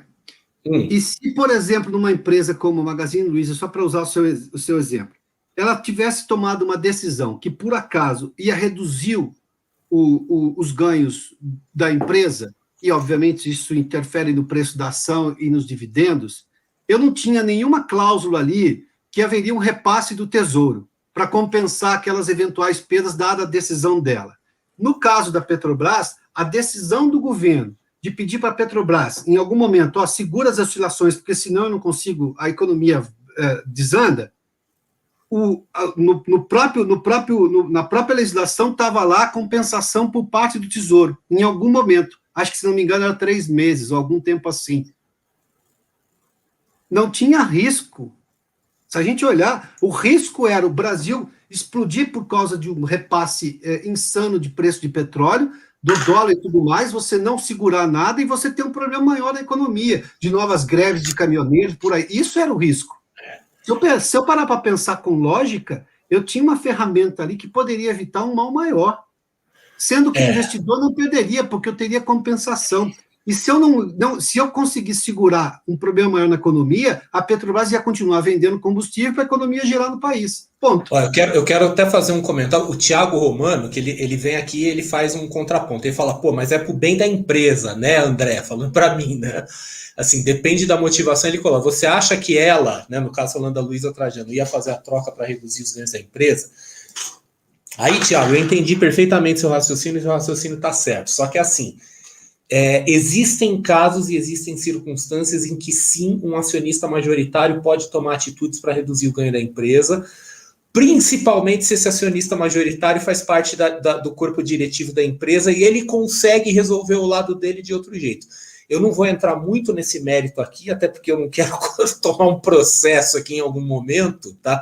Mas eu quero chamar a atenção assim, acontece sim. Isso chama problema de governança. Problema de governança acontece em todo lugar, inclusive em empresa privada, tá? Então tem várias circunstâncias, no Brasil e fora do Brasil, de executivos e acionistas majoritários que tomaram atitude, sim, que prejudicaram a empresa. Prejudicar a empresa, por consequência, acaba prejudicando o acionista minoritário também, tá? Então, só chamando a atenção que, às vezes, numa empresa privada vai acontecer isso, tá? Não, e ela pode ter tomado uma decisão, ainda estamos falando só sobre uma questão que estamos elucubrando, né? Uma ficção só apenas, né? É um exercício mental, né? Uma decisão, que seria o caso da Petrobras, em que eu vou, em tese, ganhar menos pelos próximos 3 meses, porque eu vou ter uma perspectiva de ganho maior lá na frente. Pode ser uma estratégia também. É por isso que tem diretoria, você vai lá e decide de acordo com as condições de mercado. Quando eu fiz menção, é que a gente precisa levar em conta todos os avanços brasileiros. A gente tem uma mania de achar que no Brasil nada avança. Nós somos exatamente como éramos quando os portugueses chegaram aqui. Quando eu fiz a comparação, Cabral chegou aqui, os portugueses chegaram aqui, tinha vários índios pelados, a gente estuda essa história, que os portugueses acharam que você tem que esconder as suas vergonhas. De lá para cá, pensa bem, como que a gente vê os índios hoje? Muito melhor do que os portugueses viram. Isso é avanço. Como que os índios se sentem hoje? Apesar de uma série de problemas, no direito de reivindicar uma série de questões econômicas, inclusive de explorar a própria terra deles, você vê movimentos. Então, se eu não considerar, eu só dei um exemplo, se eu não considerar que houve avanços em várias coisas, inclusive na forma como é a relação da Petrobras, que não é a Petrobras de 2015, não é essa Petrobras que existe mais, é uma outra empresa, não é o governo de 2015, é um outro governo. Eu tenho uma sociedade insuportavelmente, isso é um elogio, muito mais diligente do que era. Eu tenho órgãos de controle cada vez maiores, alguns até que extrapolam sua capacidade de controlar, o seu desejo de controlar, o quanto ele deveria controlar, como é o caso do Supremo, que gera até insegurança jurídica. Se eu não levar em conta esses fatos todos, falar assim, mas lá em 2015, mas pera um pouquinho, nós não estamos em 2015, nós estamos em 2021, as coisas são diferentes, eu tenho outras formas de controlar, a gente avançou, pode ser que isso gere um problema lá na frente, nada é perfeito, por isso que a sociedade continua avançando e continua se sofisticando, mas você parar no tempo para fazer um julgamento, não. Nem historiador faz isso, que historiador faz corte histórico para mostrar o que aconteceu do ponto A até o ponto B. Desculpa, isso para mim, às vezes, essa insistência, em algum momento, é um comportamento que não faz nenhum sentido em nenhuma lógica, nem na lógica histórica, nem na lógica do mercado de capitais, nem na lógica da política brasileira, nem na lógica da história brasileira. Aí não dá para ir adiante. Com relação a essa coisa de investimento fora, esse é o tema aí que você disse, que eu prefiro que você realmente aborde o tema, que não é algo que eu tenho informações suficientes. Eu só acho o seguinte, tem um lado bom nessa história. O lado bom é que todas as discussões estão sendo postas publicamente. E aí você vê, eu chamei de balão de ensaio, né? Essa é uma expressão que o jornalismo usa com muita frequência, governos usam, né? Você testa. Talvez aconteça isso. Eu só não consigo muito entender essa expressão assim, me senti traído pelo governo, me senti traído pelo país. Isso não, isso é coisa de mimado. Se você tomou a decisão errada lá de investir no país, você deveria ter feito outra coisa. Colocar a culpa no país, porque não funciona assim. Você, logo no começo, né, André, você fez menção, as pessoas adoram culpar alguém, quando ele perde, quer culpar alguém. Quando ele ganha, tá tudo certo, eu fui esperto, fui inteligente. As coisas não são assim. É o viés da autoconveniência. Né? Não é? Exatamente. E aí, assim, falando nisso, inclusive, né, até voltando lá para o anterior, né, do que a gente estava comentando, assim, de problema de governança, da empresa que às vezes ela toma decisão que vai contra ela mesma, aí vem o Ângelo, day holder, e chuta o pau da barraca aqui e vem falar dos gestores de fundo imobiliário. Eu não falei isso, foi o Ângelo. Se quiserem bater em alguém, vão bater nele, né? E a questão do investimento fora, Piotr, então vou fazer meu comentário aqui, já que você levantou a bola, que é o seguinte, estatal, tá? Então tem gente aí falando, porque eu invisto em estatal, ou eu não invisto em estatal, quer dizer, tem discussões diversas aqui, cada um defendendo sua posição. Então, assim, empresa estatal, título de renda fixa, fundo de investimento, investimento em banco, empresas privadas e empresas no exterior, todas essas coisas estão competindo pelo mesmo dinheiro, tá? O dinheiro, ele é um só. Então, assim, a decisão de investimento, né, ela sempre é uma decisão muito mais complexa do que a gente imagina, porque você não está pensando se você vai investir na Petrobras ou no Magazine Luiza. A decisão é mais complexa que essa. Você vai investir na Petrobras, no Magazine Luiza, no Bradesco, no Itaú, no Tesouro Direto, você vai comprar um imóvel, você vai viajar para Disney, você vai comprar um carro novo, quer dizer, todo mundo está competindo pelo mesmo dinheiro. Então, o que eu vejo como uma coisa extremamente positiva, né, dessa abertura do mercado financeiro brasileiro é a competitividade.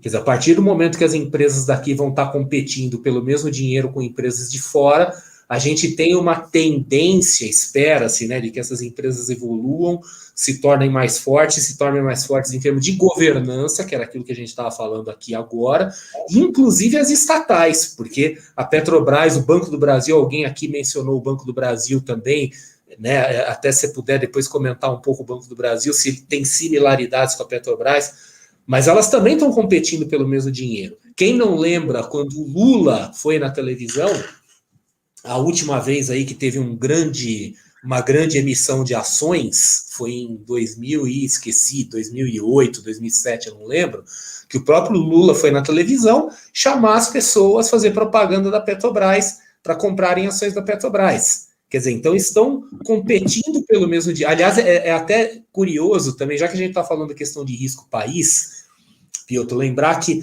a maior abertura de capital do mundo, eu não sei se era do mundo, se teve alguma maior aí recentemente, mas pelo menos até a maior abertura de capital do mundo foi a abertura da Saudi Aramco, na Arábia Saudita, sim, né? Sim. Que é concorrente da Petrobras, né? E foi a maior do mundo por quê? Porque o reino da Arábia Saudita, o reino de Saúde, né, obrigou os cidadãos a comprarem as ações. Isso é intervenção. Obrigou, tá? Então, assim, não teve investidor estrangeiro, é considerado mundialmente uma abertura de capital fake, né? Porque nenhum investidor estrangeiro entrou, mas o reino obrigou seus cidadãos internamente a comprarem ações. Isso é intervenção, né? Aqui, quando teve essa abertura de capital da Petrobras, foi lá o presidente, um monte de gente do governo, fazer propaganda, mas estavam fazendo propaganda, que nem o cara querer vender um carro. O governo Fernando Henrique, para usar o fundo de garantia, lembra o FGTS? Que poderia ter ganhos maiores do que deixar o dinheiro parado no FGTS. Exato. Então é lembrar assim, está se usando ferramentas de comunicação, de persuasão, mas está todo mundo competindo pelo mesmo dinheiro. Quando estão competindo pelo mesmo dinheiro, a gente pode entender que isso é uma coisa positiva. Se a gente estivesse na Arábia Saudita, não haveria competição pelo dinheiro. A gente seria obrigado a financiar a Saudi Aramco, né? Então, eu enxergo, né, nesse aspecto, pelo menos, que a gente fez enormes avanços em 2020, porque, assim, já começou a ter um pouco mais de abertura para as instituições financeiras estrangeiras, e aí teve uma abertura para a negociação dos BDRs, os recibos de ações estrangeiras. Então, o mercado brasileiro, que era um mercado pequenininho, multiplicou em muitas opções de investimento, literalmente de uma hora para outra, tá? Então, nesse ponto eu vejo como positivo. A questão de, como a gente falou, de ser traído pelo Brasil, tal, isso aí é controverso, né? Porque a gente tem que assumir que a gente comprou o risco Brasil em algum momento, tá? Mas de qualquer forma, assim, hoje não falta opção para o cara que está aí fazendo discurso que foi traído do Brasil, né? Aquilo que se falava nos anos 70 do ame ou deixe, hoje você pode executar isso com muita facilidade, né? Não, eu fico imaginando também, vamos lá. Vamos fazer uma conta rápida aqui. O sujeito quer hoje sair do país. Bom, para ele sair do país, ele precisa comprar dólar. Eu vou investir em alguma coisa em Nova York, por exemplo. Ele precisa comprar dólar. Eu tenho hoje, dentro de uma certa lógica, aliás, a gente viu um relatório de um banco recentemente aí, que o dólar, que o câmbio vai ficar favorável ao Brasil, ou seja, você vai ter uma valorização do real. Então ele sai. Ele vai lá e compra X ações, pagando $1 hoje de saída de 5,50. Vamos imaginar, porque este é o desejo nacional, porque é uma necessidade, a gente tem uma chance de dólar ficar abaixo dos R$5 em algum momento aí, no médio prazo. Tá. Quanto que ele vai ter que ganhar lá com a elevação da ação em dólar para ele compensar quando ele quiser repatriar esse dinheiro? Pensa nisso. Sim. Então, quer dizer, quando você sai do seu país, eu não estou fazendo propaganda para ele pôr dinheiro aqui ou fora, só estou dizendo que tudo é matemática nessa hora.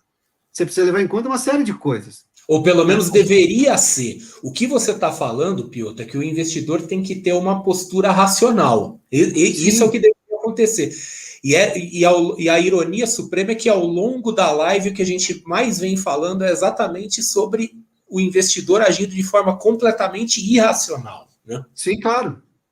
Não, veja só, eu estava tentando entender por que o mercado imobiliário de construção civil está crescendo muito, e crescendo forte. Porque, pensa bem, o sujeito tem um dinheiro hoje, para ele investir lá fora, ele vai comprar $1 que até outro dia estava beirando R$6. Uhum. é insustentável um dólar R$ 6. Em algum momento esse negócio tende a cair. Eu acho que esse dólar, já disse aqui, houve erros de condução do Banco Central lá atrás, e, na minha opinião, foi um erro técnico de avaliação que acontece. Tivesse alguém que tivesse uma outra ideia, talvez tivesse segurado aquele dólar naquele momento, a gente estava com o dólar 4,90, 4,80 hoje, não a 5,50. A queda teria sido abaixo dos 5, para você ter uma ideia. Mas ele vai lá, ele investe. Por que as pessoas estão colocando dinheiro em imóveis aqui? Primeiro porque a pandemia revelou duas coisas. Que talvez não vá ser a última, e a gente vai passar por coisas semelhantes, e que você perdeu o seu direito de mobilidade por uma questão sanitária. Você não consegue sair do seu país porque não vai ter avião. Então não adianta você ter um monte de coisa no exterior se você não pode chegar até lá. A gente vivia com a ideia de que bastava ter dinheiro para comprar passagem e viajar. Em alguns lugares, ter visto para poder ser admitido no país. Isso é só detalhe, isso é só uma parte das exigências. A outra é saber se o país vai aceitar você, não porque ele gosta de você, porque você nasceu desse ou daquele jeito. Se você para ele é uma questão de segurança. Porque é uma questão de segurança sanitária. Então, quando eu vejo esse boom, porque eu vejo aqui em São Paulo, por exemplo, a construção civil está crescendo. É investimento onde o sujeito ele considera, dentro dessa racionalidade, que ele vai ter mais controle. Ah, mas isso me paga menos. Espera um pouquinho. Onde é que vale o leite da vaca? Onde você pode acessar. Se tem uma vaca dando um monte de leite no Egito, você não pode ir para o Egito, não vai adiantar nada esse leite para você. Você precisa tomar café da manhã amanhã cedo. Então é melhor ter uma vaquinha perto ali. Essa é a lógica. Inclusive, olha o Rui. O ideal aqui, e possível faz o muita diferença, né? O Rui está fazendo o caminho inverso. Ele falou que está trazendo dinheiro de volta porque ele está olhando para fora e está vendo o governo, o Federal Reserve fazer exatamente a mesma coisa que a gente está criticando. Está fazendo enxurrada de dinheiro no mercado financeiro, né? Hiperinflação não é um problema nosso. Isso é uma outra coisa, viu, André, que eu queria... O Rui traz um assunto aí. Acho que se a gente tivesse feito essa live 10 anos atrás, a gente ia dizer assim, qual é o tamanho da dívida americana e quando que ela vai explodir? A situação é grave, porque o déficit fiscal americano é um negócio que parece que é infinito, né? Toda hora vai. E eu tenho um presidente que hoje é progressista, ele quer gastar mais ainda. Tá, tudo bem, eu não estou julgando o mérito. Agora, essa conta americana, até que ponto você vai sustentar isso daí? Em algum momento, você tem problemas. Você pode ter uma mudança de visão dentro do próprio país. Eu tenho um amigo que morou muito tempo na Inglaterra, ele trabalhou para uma empresa inglesa, e ele dizia assim, ele falava perfeitamente o inglês, ele já estava lá há mais de 20 anos, enfim, trabalhava de uma empresa que falava inglês, enfim. Aí eu disse, escuta, você tem algum problema para se comunicar em algum momento? Ele falou, não, para me comunicar não, mas o problema é entender os códigos do lugar. Saber falar a língua, entender a cultura, tudo bem. Agora, tem um negócio num país que você chama-se de códigos do lugar. Você conhece os códigos do lugar onde você nasceu. Você pode ficar 30 anos em outro lugar, você nunca vai entender todos os códigos do lugar. Os códigos são isso. Quando que uma autoridade americana vai mudar? Quando é que a sociedade americana vai pressionar e falar, esse déficit não dá para suportar mais? E aí o governo toma uma decisão gigantesca e mexe numa série de expectativas sobre investimentos nos Estados Unidos. Como é que você controla isso daqui? Como é que você tem essa percepção? Por mais que seja difícil, porque isso não é fácil em nenhum lugar do mundo, percepções dentro do seu país você tem mais chance de ter e acertar do que fora do seu país. De novo, não é nenhuma propaganda em vista do seu país, não estou dizendo nada disso, eu só estou dizendo que tem coisas que você pode ter mais chance de acertar do que outras. Mas cada um toma a sua decisão, isso é uma racionalidade de cada um. São decisões essa questão dos Estados Unidos é assim, Estados Unidos é um caso atípico, né, um caso muito estranho, porque eles têm aquele endividamento monstro, mas eles devem numa moeda que é deles mesmos, né? Então, a rigor, eles podem ir lá ligar a impressora. E aí o Rui, ele está fazendo, de novo aqui, fazendo um comentário, né? A China trabalha com câmbio covarde para a economia. Tudo bem. A questão do câmbio chinês, nesse momento, não vem ao caso, mas foi oportuno ele levantar a questão China, né? Também, e esse sim é um caso clássico notório de intervenção, tá? Se alguém, eu sei que isso é um sonho que um monte de gente já falou e até o momento nunca aconteceu, Mas se alguém consegue criar aí uma moeda franca, isso complica bastante a vida dos Estados Unidos, porque é aquela coisa, hoje todo mundo corre para lá, quer dizer, é considerado moeda de segurança, então eles ficam numa situação extremamente confortável. Por isso que eles vão empurrando com a barriga e aquilo não quebra. Eu desisti de fazer apostas contra os Estados Unidos, porque quando você acha que o negócio vai para o buraco, eles inventam alguma novidade, que nem o tal do alívio quantitativo. Né? O alívio quantitativo foi literalmente uma macumba econômica, foi uma bruxaria para você inventar juros nominalmente negativos. Até em algum momento o André Timóteo tinha feito um comentário sobre isso, né? Falando, né, das tais intervenções do governo. Então, assim, Estados Unidos, a verdade é que é um grande mistério, né? Quer dizer, como é que aquele negócio para em pé daquele jeito? Mas, de qualquer forma, é interessante, né, o comentário do Rui, que ele acendeu aí um ponto de desconfiança com o que está acontecendo lá fora. Isso é importante ver também, né? Porque aqui no Brasil, a gente ainda tem muito a tendência de idealizar as coisas lá fora, né? Mas agora, quando a gente vê, por exemplo, o Biden, já que você falou desse viés liberal, querendo aumentar os impostos sobre ganho de capital, né? Europa, que é uma região que a gente tem uma ideia de que é pró-mercado e não é, pelo menos a Europa continental, né? Então, as opções de saída também têm as suas complicações e o pessoal acaba esquecendo um pouco disso aí. E nós estamos num momento de transição em que, né, alguns já dizem aí que os Estados Unidos são uma potência declinante e a gente não sabe muito bem para onde que as coisas estão indo, né? De repente, você fazer uma aposta em dólar agora, pelo menos uma aposta em larga escala, pode ser uma aposta meio perigosa, vai saber, né? Que tudo é olhar para a informação como ela é e não como você quer que ela seja. É a diferença entre analista de notícia e torcedor de notícia. Esse é o problema. E aí você, claro, torcida é um problema, né? Você tem que acertar o resultado do jogo. Se você apostou que aquilo, se você apostou em uma coisa e deu certo, ótimo. É que nem, como é que se chama aquele negócio mesmo que tinha muito antigamente? Me lembro na primeira aula de economia que eu tive, o professor falou disso. Quando várias pessoas compravam para você adquirir um carro, consórcio, lembra do consórcio? Sim, o consórcio era o melhor investimento do mundo, desde que você tivesse sorte de ser o primeiro sorteado. Né? Porque você comprava um carro pelo valor, sem juro nenhum, você não tinha praticamente juros, você tinha uma taxa só apenas, mas você não pagava juro daquele investimento. Né? Você comprava um carro pelo preço dele, pagando uma prestação.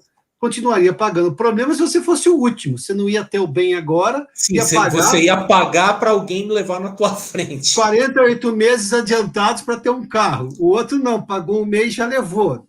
Então, sabe essas coisas? Isso é pensamento racional, é pensamento lógico.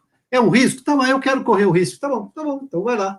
Boa, vai, você acessa a sua escolha, mas tem que contar com a sorte. Esse é o problema. Quando você faz uma análise racional e você precisa do carro, concorde comigo, você comprar um carro por consórcio nunca poderia ser a primeira opção. Você precisa do carro, você não pode se dar o luxo de ser o 48º a ser sorteado. Você vai financiar, não interessa. Você precisa do bem na hora, né? E aí, o pessoal está comentando aqui, então, falando, né, o Felipe falando sobre geopolítica, né? Quer dizer, se faz mais sentido, então, acompanhar a geopolítica internacional por conta do pouco peso do Brasil, né? Imagino que a resposta seja sim, porque nós somos muito influenciados pelo que acontece fora, né? E aí, assim, Piotr, então, eu queria começar a fazer um resumo das coisas aqui. Quer dizer, o que o investidor, então, ele consegue tirar de lição? Algumas coisas que a gente falou, né, ao longo do tempo é o seguinte. André, por exemplo, me permita fazer um comentário sobre o que o Felipe, que ele fez menção a isso. Então vai lá, deixa eu botar aqui de novo. Se o Brasil tem pouco ou nenhuma influência na geopolítica global, faz mais sentido acompanhar a política internacional? Felipe, se nós tivéssemos muito mais influência, eu não acho que o Brasil tem pouco ou nenhuma influência. Talvez a gente tenha pouco em relação ao tamanho, né? Exatamente. O que nós temos, ele não como é que se diz isso mesmo? Me fugiu a expressão agora. Não é proporcional. Mas nós temos uma influência, e aí, se a gente souber usar a questão amazônica, e claro, isso é uma luta gigantesca, a gente vai ter mais importância no mundo, sim. e não é um erro deste governo, dos governos anteriores, nada. É que a gente está ascendendo no mundo e leve em conta um fato. Eu sou estudioso desse país, não é de hoje. Pensa bem, quem mandou no mundo até recentemente? Os europeus desde sempre. Eu não vou voltar no Império Romano, não vou voltar no Império Egípcio, nada disso. Mas vamos lá. Nesse mundo até a Segunda Guerra Mundial, da Segunda Guerra Mundial para cá.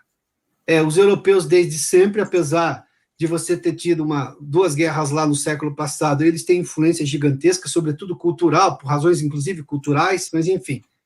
E os Estados Unidos, que ascenderam depois da Segunda Guerra e se tornaram a potência mundial número 1. Os russos têm importância porque eles são estratégicos do ponto de vista militar, e tem muito petróleo que ainda vai para a Europa, então isso explica o porquê da Rússia. E são grandes, né? O fato de ser grande por si só já é um fator, né? O Japão pela eficiência econômica de sempre e a China pela eficiência e pelo tamanho gigantesco que tem. Ponto. E porque se transformou na fábrica do mundo. O Brasil tem muito mais importância do que tinha nos anos 70. Ele poderia ser muito maior, mas nós não usamos de 3 coisas aí. Nós não temos a história dos europeus, nós não ganhamos a Segunda Guerra, nós somos aliados do lado certo, fizemos um trabalho muito importante, mas muito menor do que outros aliados, então a gente não foi premiado com aquilo.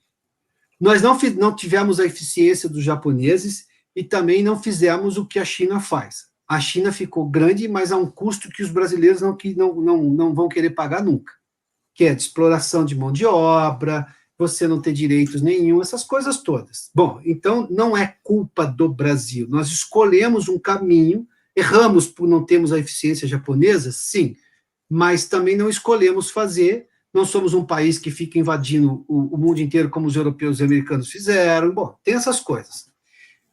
Acompanhar a política internacional é importante porque a gente está dentro do mundo. Eu vou usar de novo esse argumento. A gente não está sozinho. Qualquer decisão brasileira hoje, pensa bem, nós somos uma potência no agronegócio. Nós somos uma potência hidráulica no mundo. Nós somos uma potência ambiental como ninguém é no mundo. Essas 3 coisas vão importar: comida, água e clima. Quem é que tem mais isso no mundo hoje? Nós. Aí você entende porque qualquer coisa que a gente queira fazer na Amazônia, mesmo que seja passar o ferro-grão por uma área de indígena, que já estava previsto na lei, que não vai afetar muita coisa, em que eu posso jogar a terra indígena para um lado ou outro, enfim, cria uma celeuma ambiental. Não é celeuma ambiental, é receio do que o Brasil pode se tornar se ele resolver o problema básico de infraestrutura dele. Ponto. Vamos lá. Número 1. Número 2. Nós somos a maior reserva hidráulica do mundo hoje. Tá bom, tá concentrado na Amazônia? Pensa bem, o mundo que manda um helicóptero para Marte não vai ter problema em mandar navio buscar água na Amazônia. Então, a água é importante sim, não importa onde ela esteja. Terceiro, a floresta vai regular o clima em boa parte do planeta. E não é porque é o pulmão do mundo, essas coisas já foram debatidas, todo mundo sabe que não é isso. É que a floresta regula a temperatura dos mares. Pronto, o tanto de água da Amazônia que cai no mar, você mexe nas correntes marítimas, que vai mexer numa série de questões climáticas. Então, se eu desconsiderar o potencial de influência que o Brasil vai ter, mas pode errar e não ter. Bom, isso é outro detalhe. Agora estou falando de expectativa. Eu estou falando de expectativa, tem que julgar qual o potencial que eu tenho de crescimento. Então, entender o que o mundo faz, entender que o nosso papel, que vai ser cada vez mais importante, queiramos ou não, acertemos ou não, é vital para toda a vida. Só para responder essa percepção que teve o Felipe. Vale muito entender a política internacional, porque vale muito entender a narrativa que eles têm em relação a nós mesmos. Nós nos tornamos importantes, estamos ficando cada vez mais importantes e o mundo tem preocupações com isso, porque o mundo vai ser dividido com mais gente. A hora que o Brasil realmente assumir essa condição, e isso está próximo de acontecer, o bolo vai ter que ser dividido com mais gente na hora de mandar. Embora nós não tenhamos todos esses desejos de querer mandar no mundo, intervencionistas, não é da natureza nossa, né?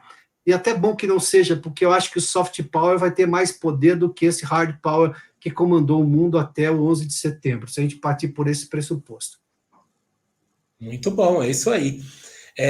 Então, como eu estava falando, Pilton, agora aquele às vezes eu faço uma pergunta sacana para o pessoal que vem aqui no canal, Sacana, que é para dizer assim, que é assim, Se você fosse pegar as coisas que foram faladas aqui e escrever um livro de autoajuda, naquela assim, os 6 passos do investidor de sucesso para a gestão né, o que ele precisa saber sobre política para a gestão dos seus investimentos, né?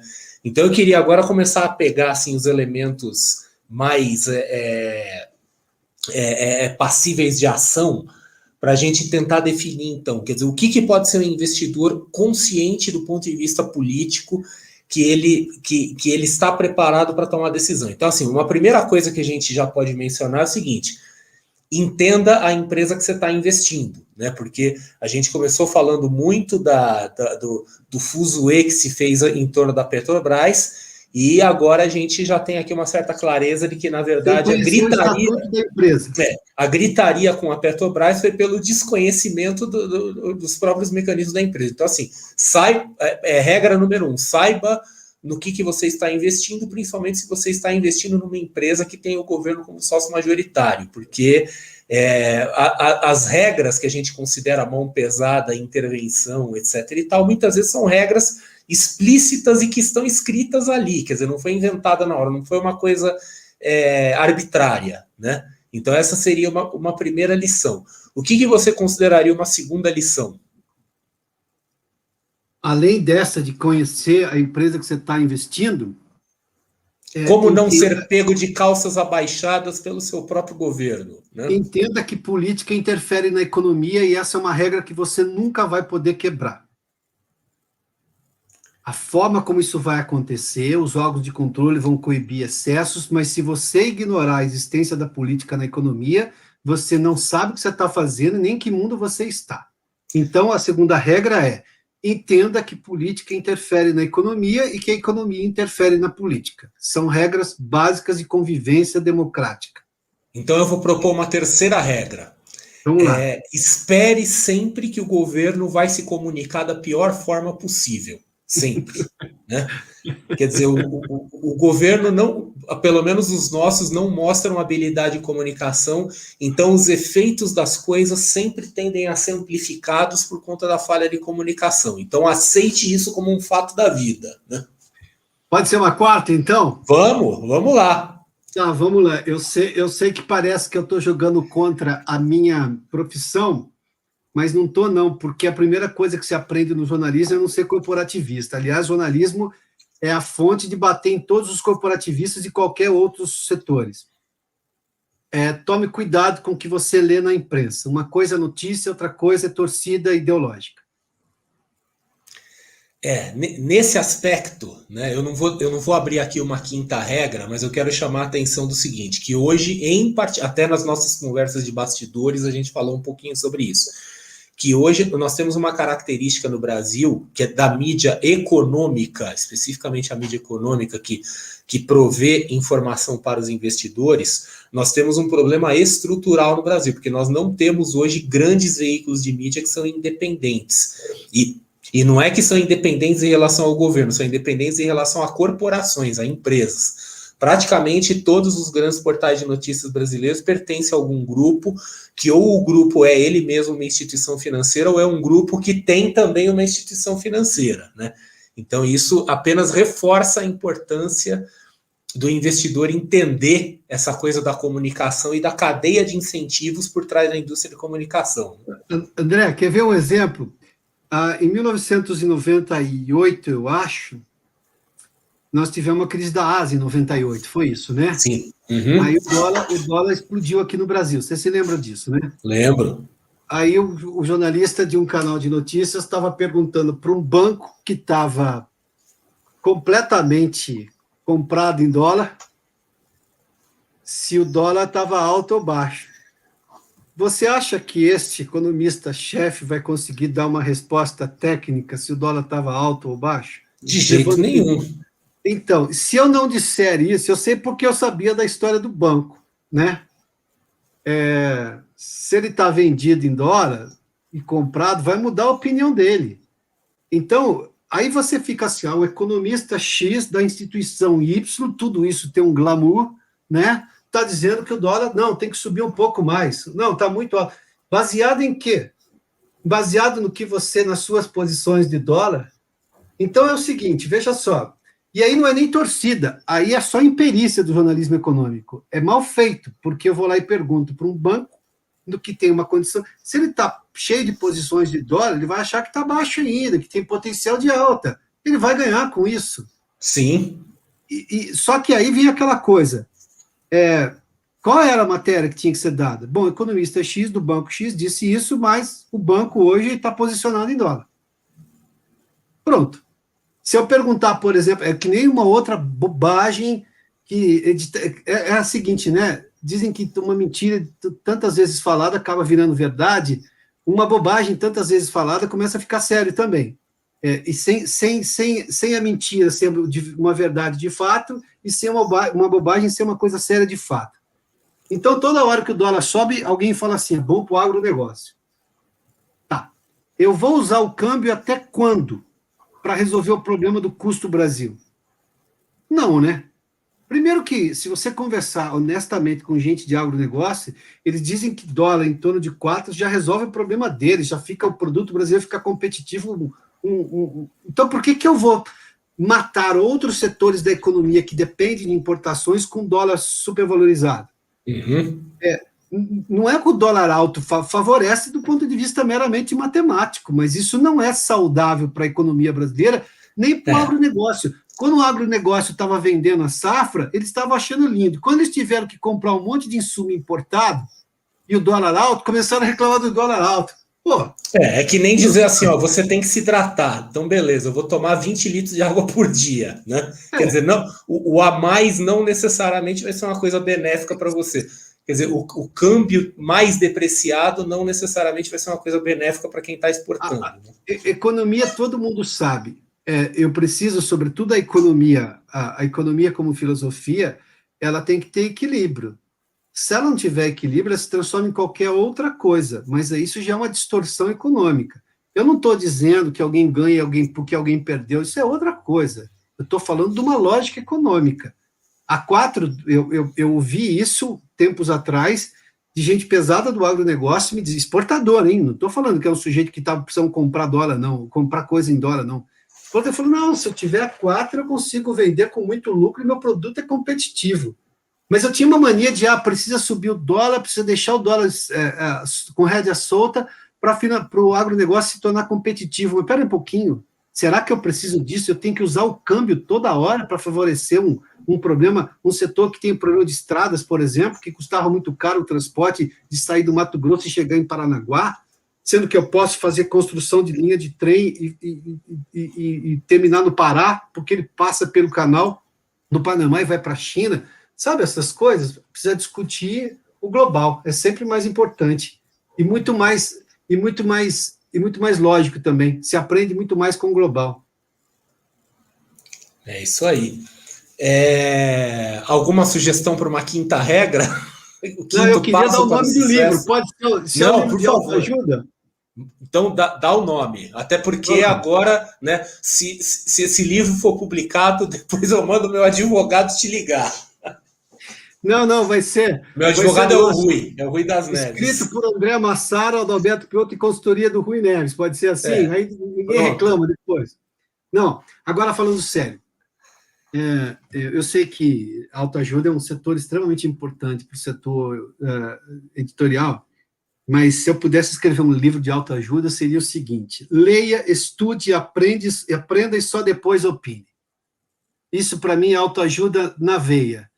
Leia, estude, aprenda e só depois opine.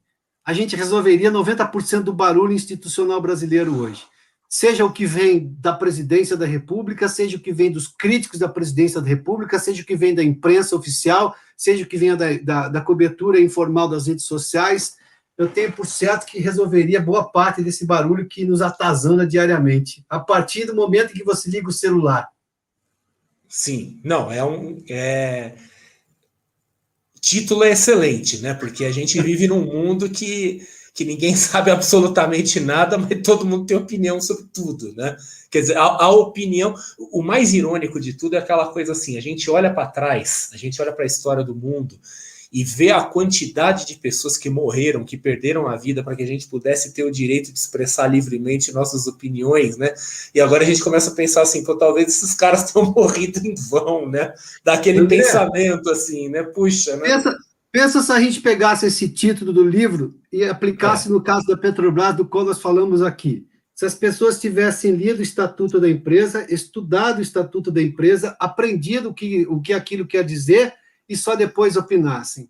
Pensa como é que teria sido a cobertura. Ou mesmo os relatórios, eu vi economistas de banco criticando a intervenção do governo. Falei, meu Deus do céu, até pegar um sujeito na rede social que saiu falando bobagem, eu posso compreender. Não que eu goste, mas eu posso compreender. Agora, um economista-chefe de uma instituição financeira grande, que não se deu ao trabalho de pedir para o assessor dele, para o estagiário dele, traga o estatuto da empresa para ver o que pode, o que não pode, de que jeito pode. Não, e o pior de tudo é que assim, a gente vive num mundo em que a gente é forçado a ter opinião, né? As pessoas forçam a gente a ter opinião. Então, aquela coisa assim, não, mas você não acha nada, né? Quer dizer, o sujeito que não tem opinião, ele é visto como fraco, como alguém que não sabe, né? Deveria ser o contrário, né? A pessoa que fala explicitamente, olha, eu não sei o que dizer, esse é o que deveria ser o mais valorizado. Então, já está definido aqui, o próximo best-seller do mundo do desenvolvimento pessoal. Tomara, né? tomara. Está saindo logo, logo, né?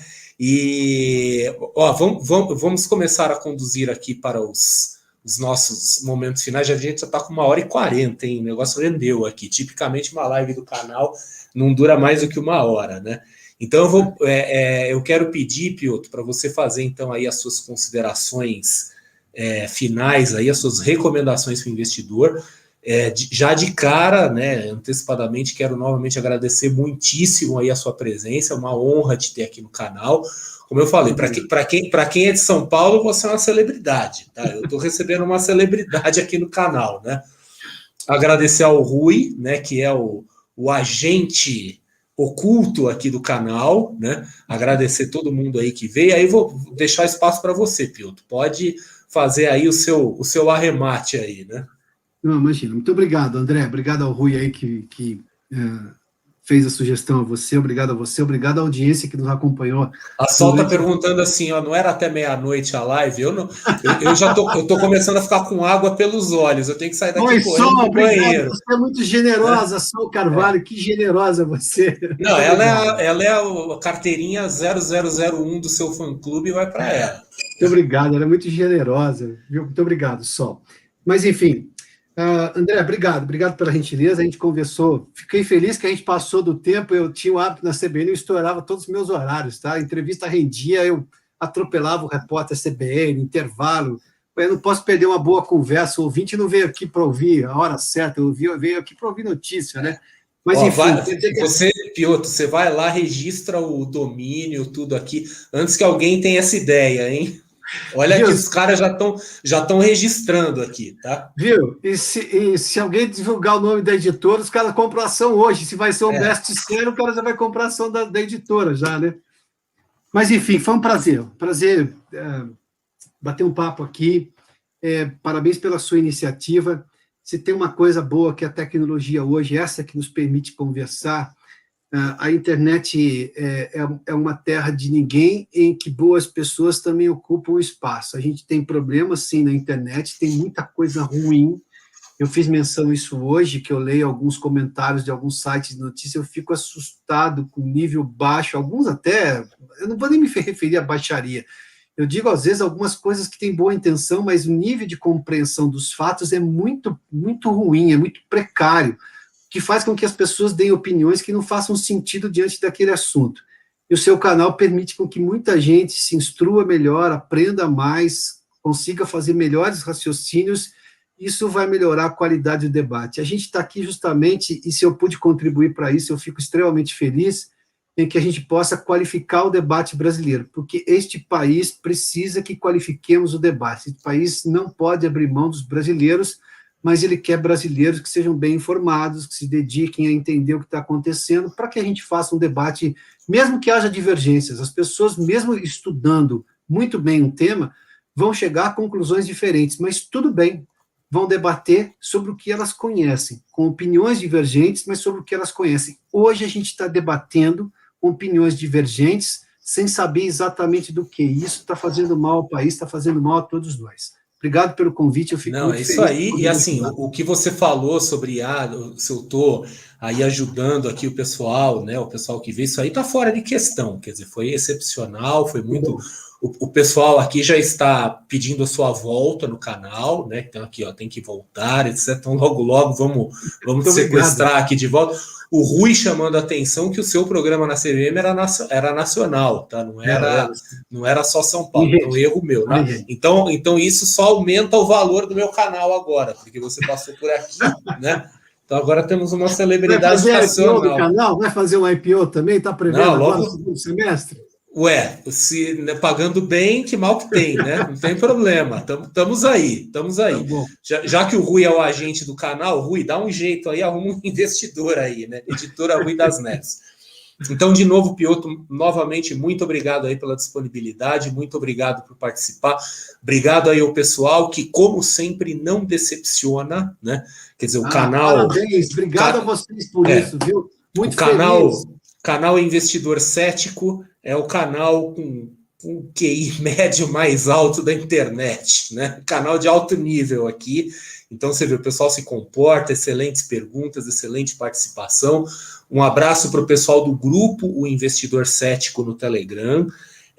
O Anderson botou aí inúmeras vezes as mídias do Piotr, não só as dele pessoais, mas também o canal do CIE, onde pode assistir lá o programa dele, né, Pensando o Brasil. E é isso aí, né? Lembrando que segunda-feira, às 21 horas, tem de novo, estaremos aqui novamente para o nosso ritual das segundas-feiras. E é isso aí, pessoal. Então, a prova, se o nível é ótimo, a prova é que as pessoas estão dispostas a fazer coisas com qualidade. Elas precisam ser imbuídas disso, elas precisam ser provocadas. Ou seja, quando você produz coisa boa, as pessoas te dão coisas boas também. Essa audiência mostra isso claramente. Obrigado por isso. Eu já me conformei que meu canal nunca vai ser um canal muito popular, mas eu acho que eu prefiro desse jeito, né? Então é isso aí, pessoal. Um grande abraço para todo mundo. Piotr, um grande abraço. Segunda-feira a gente se vê de novo aqui no canal, pessoal. Até mais, boa noite.